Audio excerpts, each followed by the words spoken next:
Hi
viewers, this is Arif. We are in International Conference of Bangladesh Development Initiative, and we have Reshma Husham, who is Assistant Professor, Harvard Business School. Welcome to our show. Thank you so much. Right, it's a big thing actually. So you are a very young person, and you are teaching in Harvard. So how that it feel actually? I mean, it's a great blessing. I'm very grateful to have the opportunity. It doesn't seem so big when you're doing it. It's just another job, but I am grateful. Yes, we can definitely. A man is bigger than his dream, and I can see actually the biggest example. Yeah, I suppose that's right. I mean, truly, I think the only reason I'm here is because of all of the opportunities that I have been given over the last many years. It's much less my doing and much more my parents and my mentors, etc. That's really nice. You're so humble. I want to ask actually, like there are a lot of things I can get from you today. So what's the best thing actually tonight you're taking from here? Especially you talked about Rohingyas, about a brief seminar. Can you tell me something about that seminar? Well, I mean, the panel was wonderful for me because we understood the issue from many different perspectives. You know, you have both the geopolitical kind of nationalism perspective about Myanmar and Bangladesh and what the Rohingya are, and then the deep struggles of those individual refugees as they've fled a genocide in Myanmar and entered Bangladesh. And then what happens within the camps, the challenges of managing camps of 1 million people, the largest, most densely populated refugee camps in the world. And, you know, every time we speak about the Rohingya, I think the overwhelming feeling is one of deep sadness. And I think we need to hold on to that. I know one can grow to resent a large community that is perhaps, it seems they are soaking up resources that could be going to people you may care more about, we may care more about. But their situation is a truly desperate situation. And that's not to belittle them or to make them seem lesser, but it should be a reminder to all of us that we are so lucky, number one, to have an identity, to have a nationality, to have a home that we can return to have the opportunity to work, you know, because work is not just a source of income, it's also a source of identity, it's a source of purpose and meaning, to have the opportunity to plan for our children's future. That not only can we bear children, but we believe that those children have some sort of future. Even the most basic education is a future. These are dimensions of what we call basic human rights, but let's really internalize them. They are dimensions of existence that we take for granted, that this massive group of people has completely lost.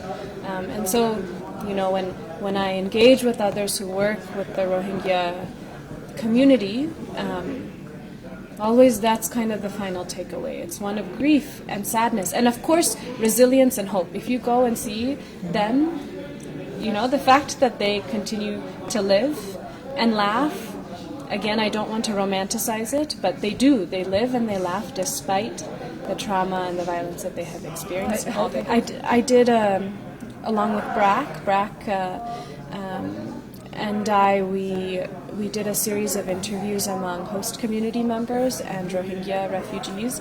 We're trying to understand what the possibility of integration might look like.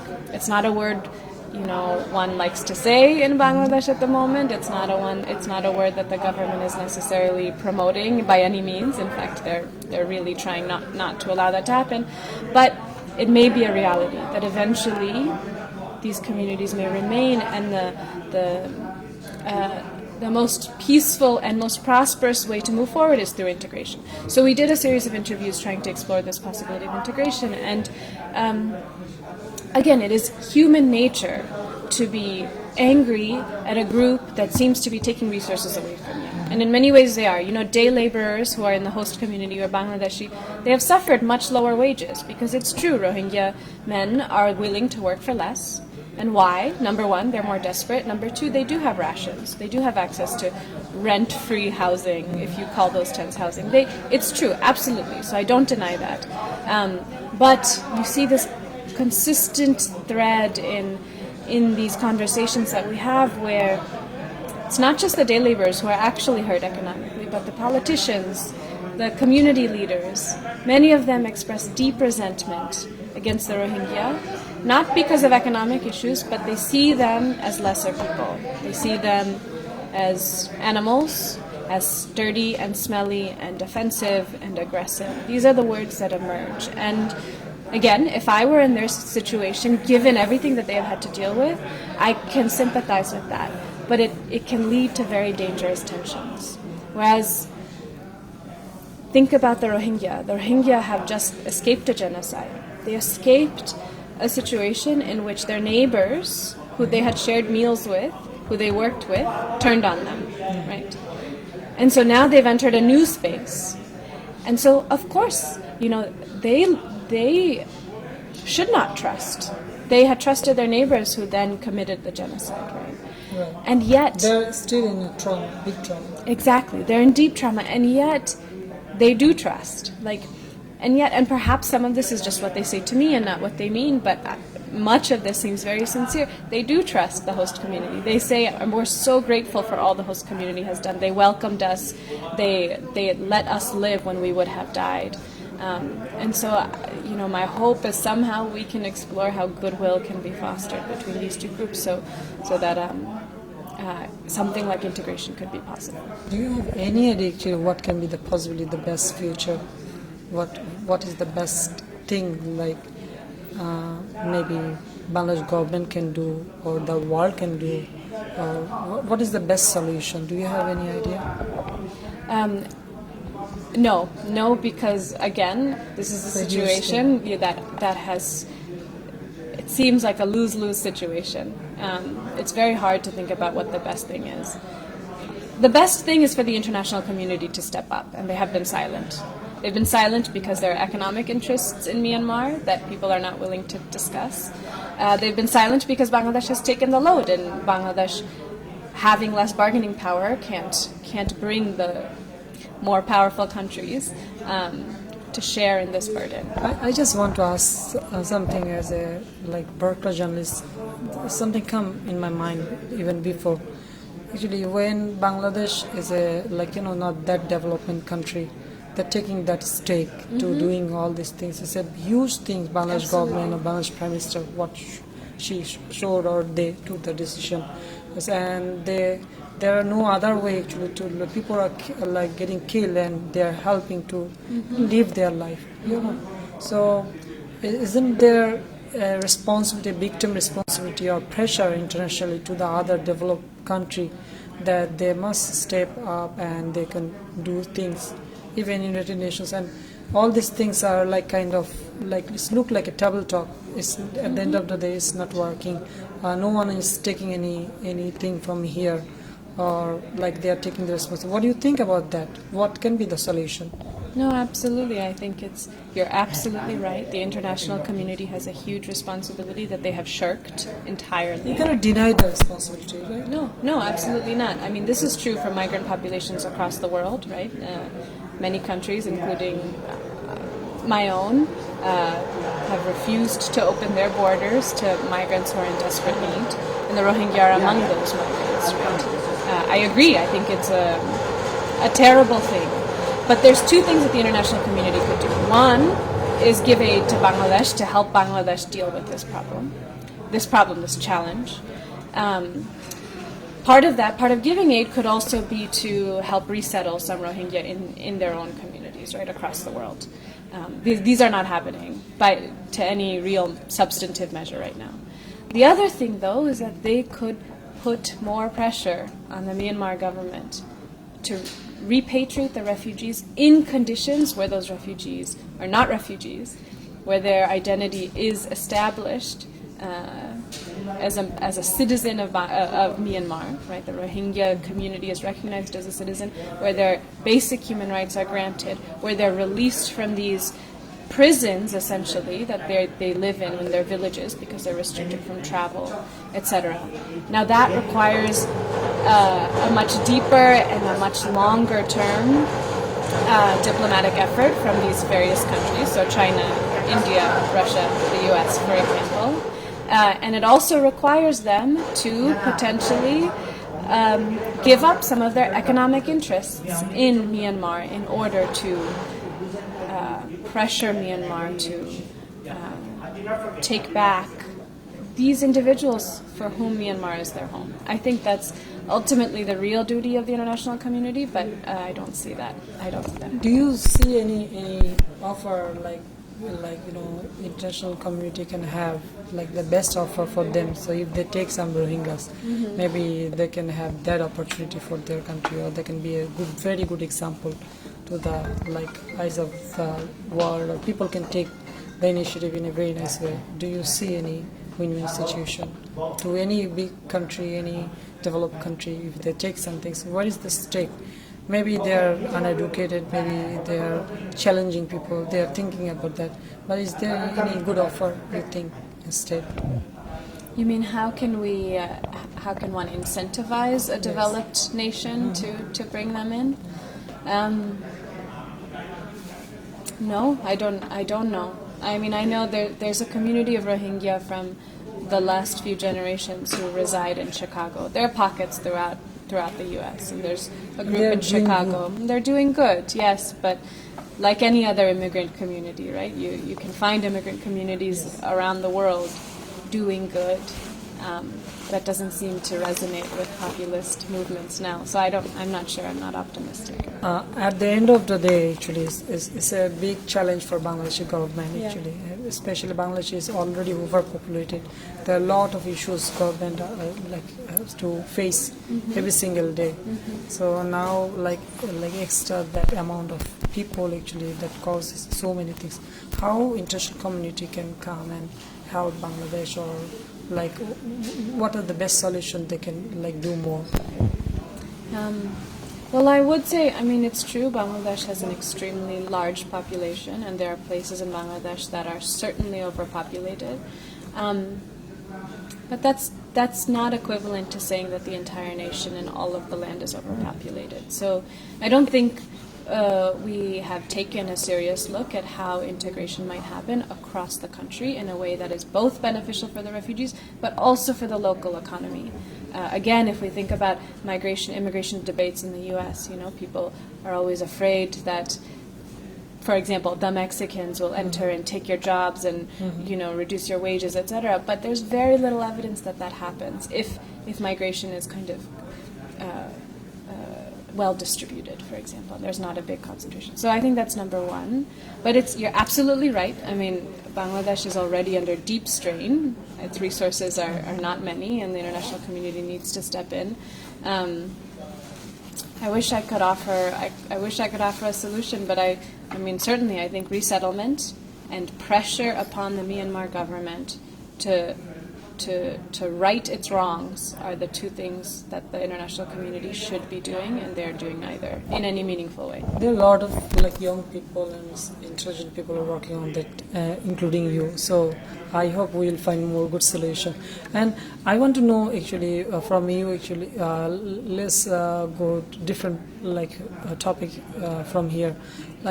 as a young professional, like, what do you think? What are the challenges, especially the girls or young female persons are like facing everyday life? So, what they can do actually if they want to do something very good like you? What are the motivation they can get from you? Well, so for me, I mean, first, I have to be very clear that it's the opportunities I was blessed with. Being part of a good public school system in Virginia. Having parents who helped me focus on school but didn't pressure me too much. Having good mentors, those are the things that helped me receive the opportunities I did receive. But one thing that maybe can be a source of inspiration is that especially if you're Bangladeshi, there's so much work to be done, and it is just at the tips of your fingers, right? You can just go, you can like pluck that apple very quickly. They're not grand, big visions. They're not like world transforming ideas, but there's so much like real work to be done on the ground. And if you're a Bangladeshi, whether you live abroad or you live within Bangladesh, it is very easy to find a community that needs your help.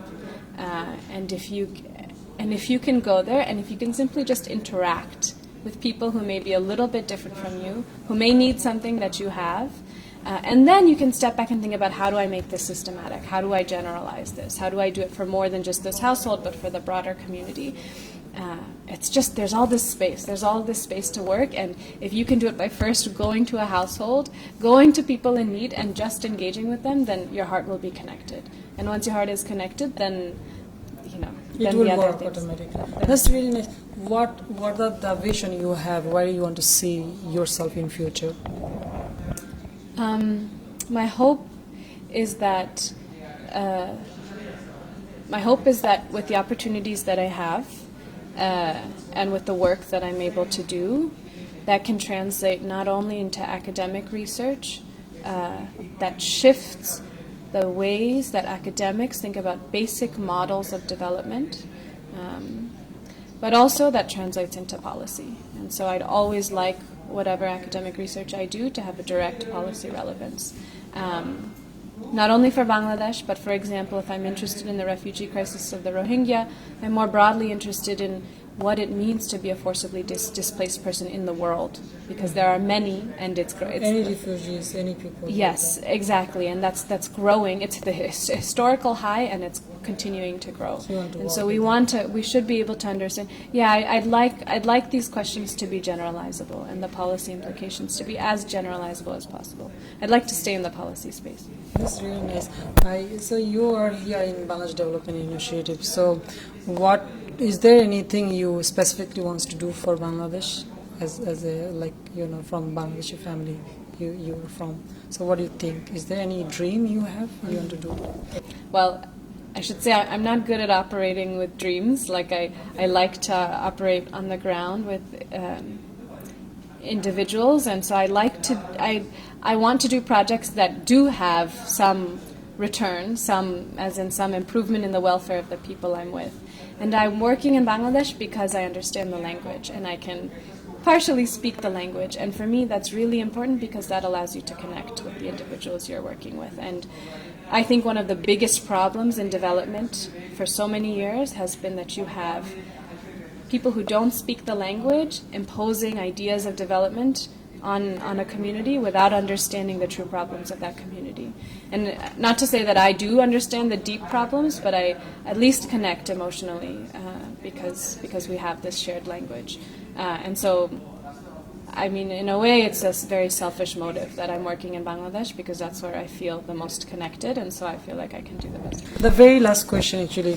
So, if you have any words, any last motivational things, or any inspirational things for any young people around the world, they want to see themselves actually somewhere good, even they're from a village or Mofosol or কোনো একটা জায়গা, not that development. What are the things they can make themselves, they can prepare themselves for a better future, even they can go anywhere? What are the things they can start with? This is hard because one of the things we study as development economists is our education structures, and sometimes it's the structures, and it's not about motivation, it's about the broader structures that prevent people from rising. And so for me, if I were to answer that question in a very sincere way, it would be that one of the most beautiful things I think about Bangladesh and the Bangla culture is its love of nature, its love of poetry, and its love of art, and how those things come together. And so then, for example, if I think about Tagore, and I think about where he produced the beautiful things he produced them in the gram, right? He produced them under a tree, and he produced them from his heart, not from, centers of higher learning. And so, of course, always what is most important, you should do the most you can in terms of the education that you can possibly achieve. Absolutely, you should always aim in that. But I think we should also always remember that it's not all about these names and these degrees, but it's also about how you live and love in the space in which you reside. And sometimes the gram is the place that most inspires the most beauty and the most love, and so we should always remember to cherish that too. Thank you so much for being with us. Thank you so much for having me.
প্রিয় দর্শক, আপনাদেরকে আমন্ত্রণ। আমরা এই মুহূর্তে রয়েছে Yale ইউনিভার্সিটিতে Bangladesh development ইনিশিয়েটিভের programme চলছে। এখানের মধ্যে আমাদের সাথে এই মুহূর্তে সংযুক্ত হচ্ছে বাংলাদেশ ব্যাংকের প্রধান অর্থনীতিবিদ এবং স্টেট ইউনিভার্সিটি অফ নিউ ইয়র্কের অর্থনীতির অধ্যাপক জনাব বিরূপক্ষপাল। আপনাকে স্বাগত। ধন্যবাদ। যে আমরা আসলে জানতে চাচ্ছি যে এই যে বিডিআই এর যে সার্বিক যে আয়োজন, এটির ব্যাপারে আপনি কিভাবে শেয়ার করবেন? আমার মনে হয় এই ধরনের একটা দীর্ঘ সময় ধরে ওরা যে কাজটা করে করে যাচ্ছে, আজকে আমরা বিডিআইকে অনেক বেশি চিনি, কিন্তু প্রথম দিককার যারা আশরাফ ভাই যারা প্রথম দিকে ছিলেন, এই স্বপ্নটা যেন সার্থক হয়। আমরা সবসময় বাংলাদেশ কেন্দ্রিক জিনিসপত্র দেখি, কিন্তু বাংলাদেশের বাইরেও যে একটা বাংলাদেশ আছে, আমরা ডায়াসপোরারা যে কত নিয়ে ভাবি তার বিভিন্ন দিকগুলো, এখন এখানে এক্সপ্রেশন অফ ফ্রিডম আছে, সবকিছু নিয়ে সমালোচনা করি, তারপরেও চূড়ান্ত চিন্তায় বাংলাদেশ, এই চিন্তায় মনে হয় আমরা বাংলাদেশের বাইরে আরেকটা বাংলাদেশ পেয়েছি। এটাই আমার একটা বড় ধরনের অনুভূতি। খুব সুন্দর। আমরা আসলে জানতে চাচ্ছি যে এই যে আপনাকে যদি বলি সরাসরি যে আজকে যে অনুষ্ঠানের নাম যে বাংলাদেশ নেক্সট 30 ইয়ার্সে আপনার পসিবিলিটিসগুলো কি এবং চ্যালেঞ্জগুলো কি, সে আপনার চোখে আপনি কিভাবে দেখেন বিষয়টা? আমার চোখে প্রথম পসিবিলিটি অবশ্যই আছে, যে হারে আমরা গ্রোথগুলো এগিয়ে নিয়ে যাচ্ছি সেটা খুবই একটা স্পেকটেকুলার গ্রোথ আমরা পাচ্ছি এই সময়ের মধ্যে। এটা আজ থেকে আমার মনে হয় বঙ্গবন্ধুর একটা স্বপ্ন আজকে সার্থক হয়েছে। তিনি বেঁচে থাকলে সবচেয়ে বেশি খুশি মানুষ হতেন। তবে চ্যালেঞ্জগুলো হচ্ছে আমাদের ইনস্টিটিউশনসগুলো যেন অনেকটা ম্লান হয়ে যাচ্ছে। আমরা ইনস্টিটিউশনাল ফ্রিডমগুলো সেইভাবে আনতে পারছি না। বাংলাদেশ ব্যাংক এখন একটা অর্থ মন্ত্রণালয়ের একটা উইং হিসাবে কাজ করে। বাংলাদেশ স্ট্যাটিস্টিক্স যেটা ইন্ডিপেন্ডেন্ট হওয়ার কথা সেটা প্ল্যানিং মিনিস্ট্রির একটা উইং অফিস হিসেবে কাজ করে। বিআইডিএস একটা প্ল্যানিং মিনিস্ট্রির উইং অফিস হিসেবে কাজ করে। এখানে রিসার্চের স্বাধীনভাবে যে প্রকাশ করা এবং প্রকাশ করলে যদি সেটা অপ্রীতিকর হয় সেটা কিন্তু আমাদের মেনে নিতে হবে, কারণ এখন এই সময়ে আমাদের সমালোচনার সময়। পৃথিবীর যত উন্নয়নগুলো দেখা গেছে, বিশেষ করে সাউথ কোরিয়ার ওই সময়টা তারা কিন্তু একই সাথে লিবার্টিগুলো দিয়েছে যেন রিসার্চের লিবার্টিগুলো আসে। এই ইনস্টিটিউশনাল অ্যাসপেক্টসগুলো আমার কাছে মনে হয় যে এইটা একটু ইগনোর হচ্ছে। আমাদের সব কিছুতে বিউরোক্রেসি, একটা কমিটি হচ্ছে, সেখানে দেখা যাচ্ছে সব বিউরোক্রেটদের নিয়ে একটা কমিটি হচ্ছে। সমস্ত ইনস্টিটিউশনের রিটায়ার্ড বিউরোক্রেটদের একটা পুনর্বাসন শুরু হয়েছে 80-র দশকে, যেটা ছিল রিটায়ার্ড আর্মি অফিসারদের সমস্ত পুনর্বাসন। এই জিনিসটা একাডেমিয়াকে দূরে সরে দিয়েছে এবং নলেজ ইকোনমি ইন্ডেক্সে বাংলাদেশের খুবই পুরো অবস্থান। এটার কারণ হচ্ছে একাডেমিয়ারা নির্বাসিত হয়ে যাচ্ছে সব জায়গা থেকে। পৃথিবীর এটা কিন্তু হয় না। এখানে ফেডারেল রিজার্ভ ব্যাংকের প্রধান প্রিন্সটন থেকে নেওয়া হয়, হার্ভার্ড থেকে নেওয়া হয়। চিফ ইকোনমিক অ্যাডভাইজার একটা অফিস থাকে। আমাদের ওখানে ইকোনমিক অ্যাডভাইজার আছে, তার কোনো অ্যানুয়াল রিপোর্ট নেই। আমাদের বিডা আছে, বাংলাদেশ ডেভেলপমেন্ট যেটা ইনভেস্টমেন্ট ডেভেলপমেন্ট অথরিটি, সেখানে রিটায়ার্ড আমলা। মানে আমাদের এটা পার্সোনাল কোনো অ্যাটাক না, যেহেতু আমরা সারা জীবনে একটা কম্প্রোমাইজিং অ্যাটিটিউডে থাকে, তাদের মধ্যে ইনোভেশন এই জিনিসগুলো থাকে না। সুতরাং আমার মনে হয় এই জায়গাগুলোকে একটু ফ্রিডম দিয়ে এখানে ইনোভেশন, যারা ক্রিয়েটিভ, যারা একটু ওপেনলি চিন্তা ভাবনা করছেন, রিসার্চ ব্যাকগ্রাউন্ড, এই জিনিসগুলোকে একটু পুনর্বাসিত করলে বাংলাদেশের উন্নয়নের সাথে যে নলেজ কম্পোনেন্ট এটা অ্যাড হলে বাংলাদেশের নলেজ ডিভিডেন্ডটা বাংলাদেশকে আরও দ্রুত এগিয়ে নিয়ে যাবে এবং ডাবল ডিজিট গ্রোথ দেবে। আপনাকে অনেক ধন্যবাদ আমার সাথে থাকার জন্য। আপনাদেরও ধন্যবাদ আমার সাক্ষাৎকার নেবার জন্য। ধন্যবাদ।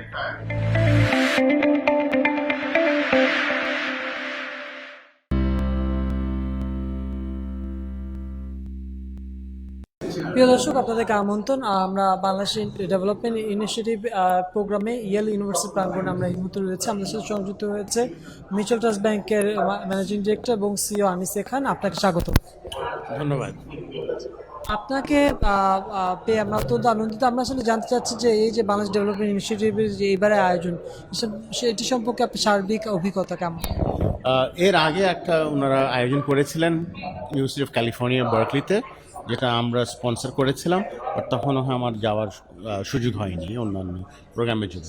এবার যখন ওনারা আয়োজন করলেন, আমি ইমিডিয়েটলি রাজি হয়ে গেলাম। এটা আমরা সাপোর্ট করব, কারণ বিশেষ করে আমি শুনেছি আগে অনেক ভালো কাজ করেছেন। আর আগে তো আমার প্রাক্তন শিক্ষক Dhaka university institute business administration professor Syed Saad আন্দলিবও এটার সঙ্গে জড়িত ছিলেন, আর উনি আমাকে এনকারেজ করেছেন তুমি একটু সাপোর্ট করো।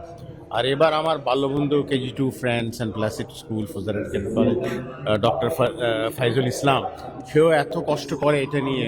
সেই যখন বললো, আমি সঙ্গে সঙ্গে রাজি হয়ে গেলাম যে হ্যাঁ ঠিক আছে, আমি তো এটা তোমার স্পন্সর করবো। প্রথম দিকে আমি এত হয়তো আসার জন্য রাজি ছিলাম না, পরের দিকে ওর আগ্রহ দেখে, ওর উদ্দীপনা দেখে এই আয়োজন নিয়ে আমি ভাবলাম যে না, আমি একটু যাই, ওকে সাপোর্ট করি।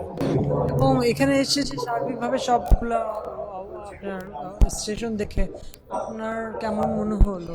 আপনার অভিজ্ঞতা কেমন? আমি আসলে খুব অভিভূত হয়েছি। আমি তো অনেকগুলো অনুষ্ঠানে যাই সারা পৃথিবী ব্যাপী, অস্ট্রেলিয়াতে যাই, ইউরোপে যাই, কানাডাতে যাই, এবং আমি নাম বলবো না, এই এরিয়াতে আরও কয়েকটা ইউনিভার্সিটিতে এসেছি বক্তৃতা দিতে। কিন্তু এবার যে আমি আসলাম, গতকাল কাটালাম, আজকে কাটালাম, ওদের যে ডেডিকেশন, ওদের যে সিনসিয়ারিটি, ওদের যে স্পৃহা, ওদের যে আয়োজন, আর যেভাবে অডিয়েন্স বিভিন্ন জায়গা থেকে ওনারা এখানে উপস্থাপন করেছেন সাকসেসফুলি, এবং যেভাবে কষ্ট করে যাচ্ছেন, আমি ভীষণভাবে ইমপ্রেসড তাদের কাজ নিয়ে। Bangladesh the next 30 years possibilities and challenges.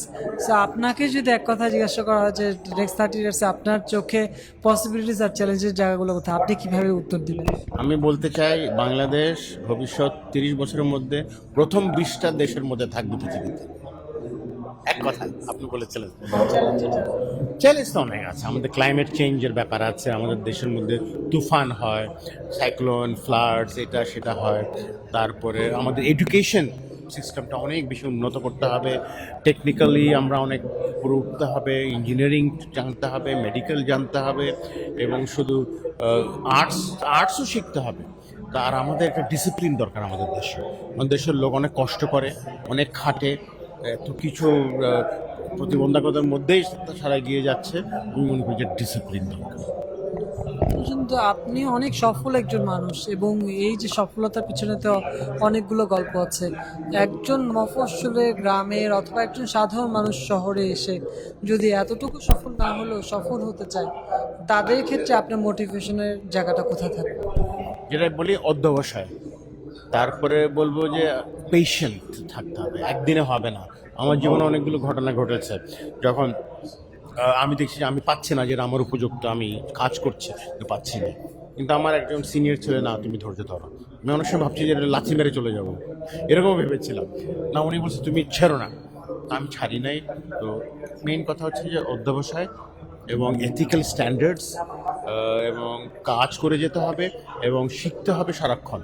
তো কাজ করলে হবে না, শিখতে হবে। মডার্ন ডেভেলপমেন্ট, যে এখন ফোর্থ ইন্ডাস্ট্রিয়াল রেভলিউশন আসছে, ইন্টারনেট অফ থিংস আসছে, ডিজিটাল ব্যাংকিং আসছে, এগুলো সব জানতে হবে, শিখতে হবে।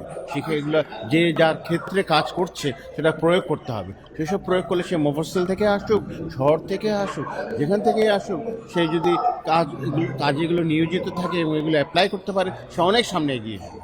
এখন মফস্বল বা শহর বলে কোনো কিছু নেই। ইন্টারনেটের মাধ্যমে এভরিবডি ইজ এনগেজ। আপনার নিউ ইয়র্কে বসে এখন মেডিকেল সার্ভিসেস দিচ্ছে ঢাকা থেকে, এবং আমার নেফিউ প্রিন্সটন থেকে পাশ করেছে, সে এখন ঢাকায় থাকে, তার ভিসাটা হয়নি এখনো ফেরত যাওয়ার জন্য, তো সে ঢাকায় বসে as a CEO or company new York আছে, সেটা চালাচ্ছে। তো কোনো ব্যাপারই না। মারিসা খান, অত্যন্ত আনন্দিত আমরা আপনাকে সাথে পেয়ে। আপনাকে অনেক ধন্যবাদ আমাদের সাথে থাকার জন্য।